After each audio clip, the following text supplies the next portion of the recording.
Let's get it. Heart throb never. Yeah, we want to continue this still no American black, no, what is it? Still no anti-American black hate crime bill. We want to continue this as a part two in memory and in honor of Sonia Massey.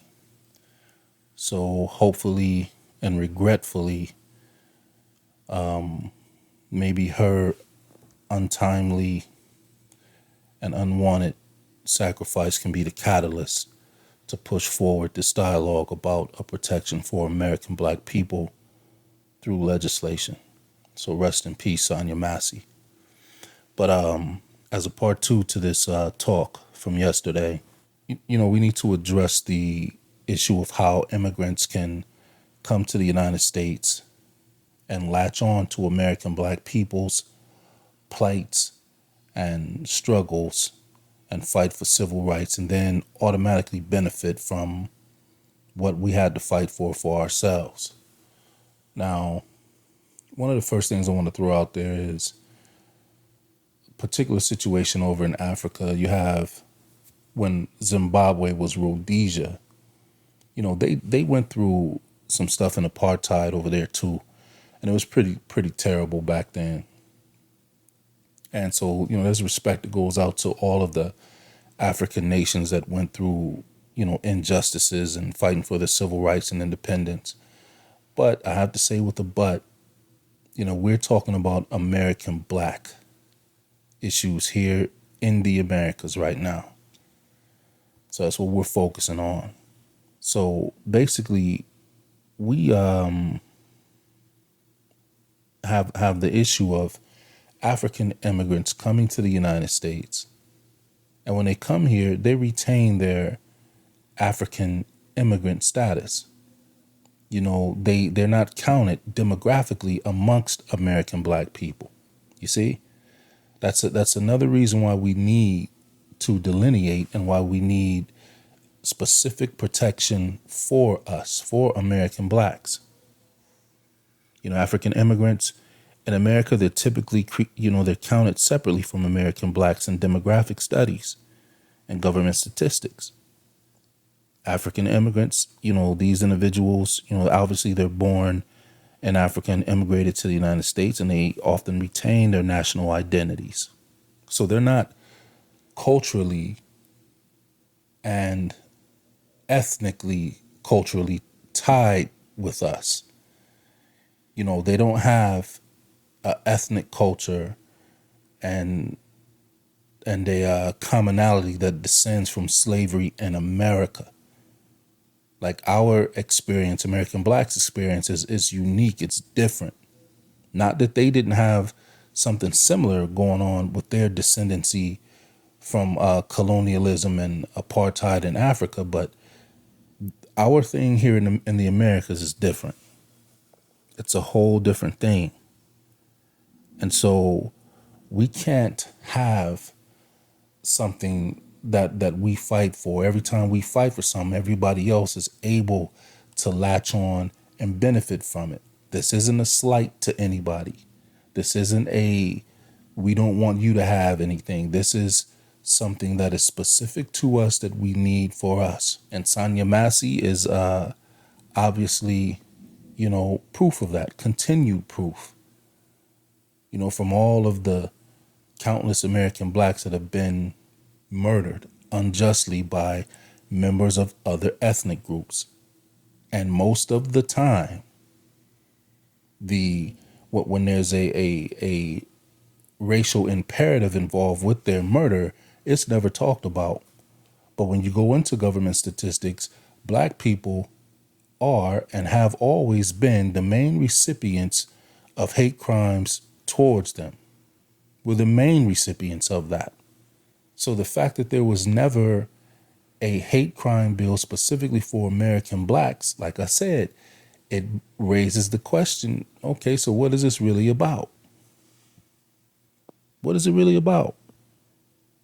Because we have a racial identity that is different and unique from every other phenotypically black ethnic group that comes to the United States.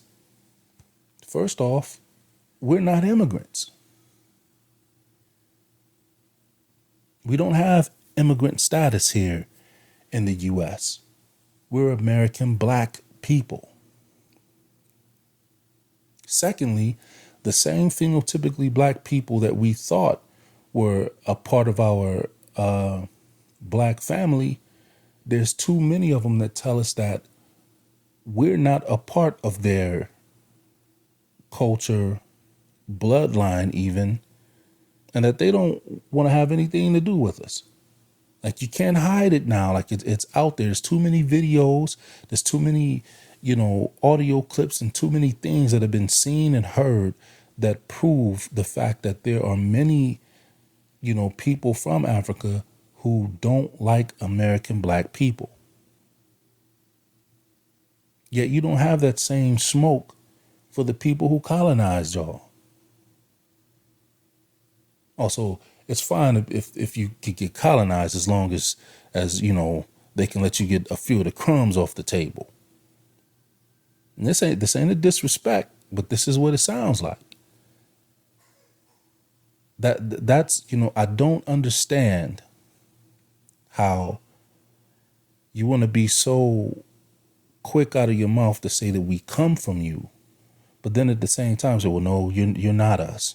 And then laugh about the fact that American blacks were in slavery. I've heard many ethnic groups, not just Africans or phenotypically black people. I've heard many of them laugh about American blacks, being in slavery and having to go through civil rights. For some reason, it's funny to them. For some reason, they come out of your mouth and say, oh, you were weak. At least we weren't slavery. We fought. Like, it's... Yeah. Like American blacks didn't fight slavery, segregation, and all of that. I'm trying to determine what this hatred and hostility towards American blacks is about. Like, the world can see that there are many ethnic groups, black, caramel complected, brown, whatever you want to call it, white, that all of these ethnic groups have something derogatory to say about American blacks. Now, no one can deny this fact.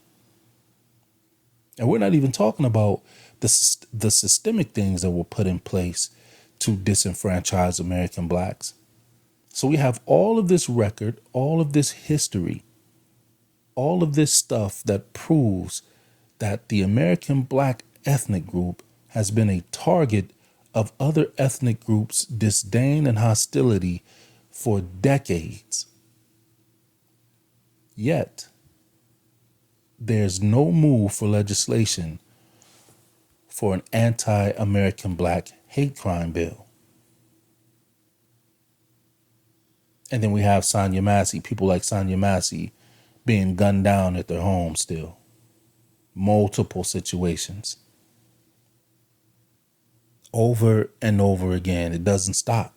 So we have a specific cultural identity, a specific racial identity, a specific shared experiences and socialization and environment that is unique and specific to American black people in America. Not African American. You're African American when you immigrate from Africa to the United States. And then you're not counted demographically, government statistic wise, amongst the American blacks. Which is why Africans are so quick to say, no, we're this or we're that.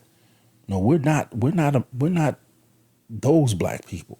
See, we didn't know that this is how it was set up. We had no idea.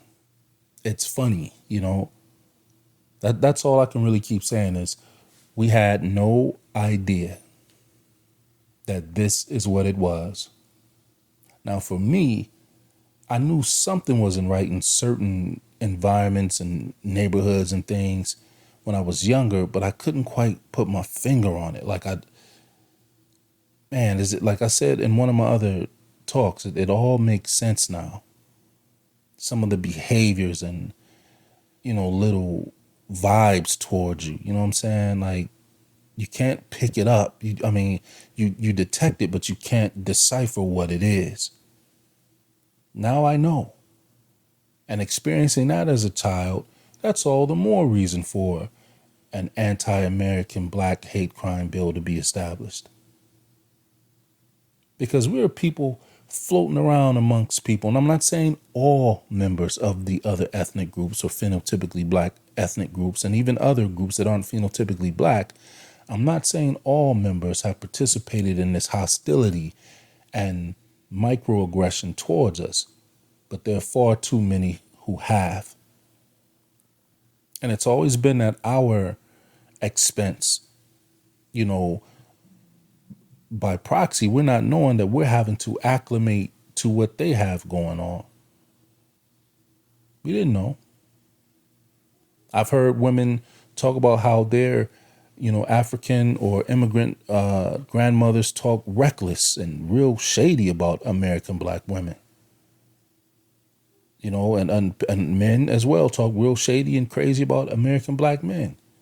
So on those grounds, we have, reason and legitimacy to not ask for, but to mobilize and push for an anti-American black hate crime bill, because it's been going on far too long. We're dealing with too many infiltrations into our efforts to better our communities, better our circumstances, and participate in upward mobility for our people, specifically American black people. And then there's always some monkey wrench that gets thrown in to throw that progress and that success off. Now we know why. So when you're sitting in a situation where you not only have phenotypically black people against you, but whites, Hispanics, and whatever other ethnic group, that for the members of those groups that, are hostile, like I said, not all of them, but for the ones that are hostile, that's a hell of a